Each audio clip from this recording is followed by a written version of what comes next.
We all have one. A political label. Maybe you call yourself a conservative, a progressive, a libertarian. We all tend to draw these lines in the sand and, pick a team. But here's a thought.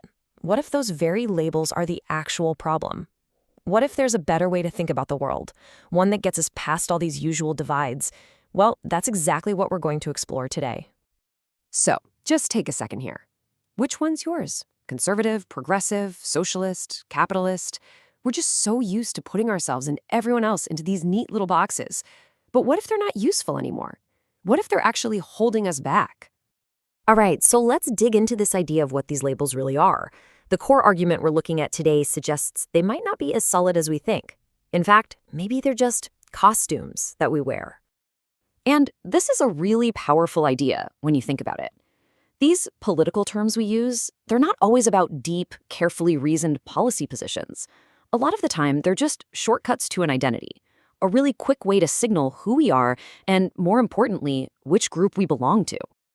So why do we do this? Why do we cling to these costumes so tightly?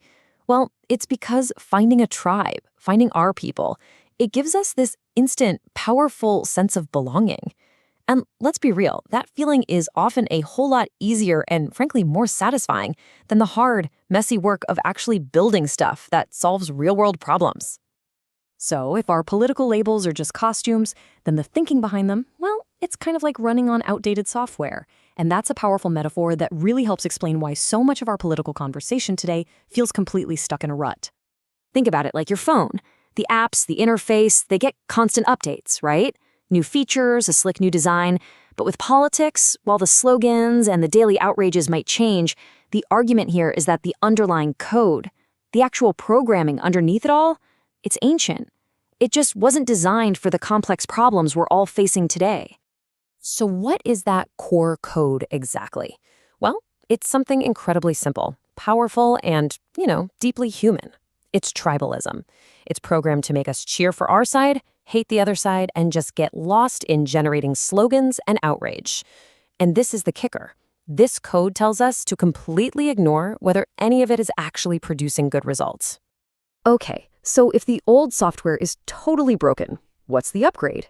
Well, the proposed solution is a whole new way of thinking, a new mindset, and it's called the results class. And here's the definition, plain and simple. Being part of the results class isn't about being left or right. It's about a commitment to judging ideas and policies based on one single powerful thing, their actual real-world outcome. It's not about how good a speech sounds, it's about what it actually does. And this one question becomes the ultimate filter for everything. It pushes aside all those other questions like, does this fit my ideology? Or will this make the other team mad? And it replaces them with one simple, brutally honest question. Does it work? And we can actually break down that big question, does it work, into 3 smaller key questions. First, does it make life tangibly, measurably better? Second, does it make society fairer and more just? And third, does it make people freer? If an idea can't deliver on these, it fails the test. Simple as that. And this leads to a really crucial mindset shift. There's just no sentimental attachment to a policy just because it came from your team. If an idea is tried and it fails to get results, you scrap it. You move on. Zero loyalty to failure. None. So this all points to a really powerful new way to think about how we engage with the world. It's about shifting our role from being a fan screaming in the stands to an engineer down on the ground actually working on the problem. And you can really see the two mindsets laid out side by side here. On one side, you've got the fans. They're all about belonging, cheering, and generating outrage. Their loyalty is to the team, even when it's losing badly. But on the other side, you have the engineers. They're focused on building. They measure everything, they value tangible change, and their only loyalty is to that one single question. Does it work? I mean, that's a powerful statement, right? The world has plenty of people cheering and jeering from the sidelines. What we really need, what we're desperately short on, are more people who are willing to roll up their sleeves, look at the blueprints of society, and figure out how to actually fix what's broken. Okay, so where does all this leave us? Well, it points us toward a much more practical, a more effective way of thinking about the world, one that sees right past the brand names of our current belief systems And the key is this: we have to stop treating ideas like they're tribal banners that we have to defend no matter what. Instead, we should see them as tools in a toolbox.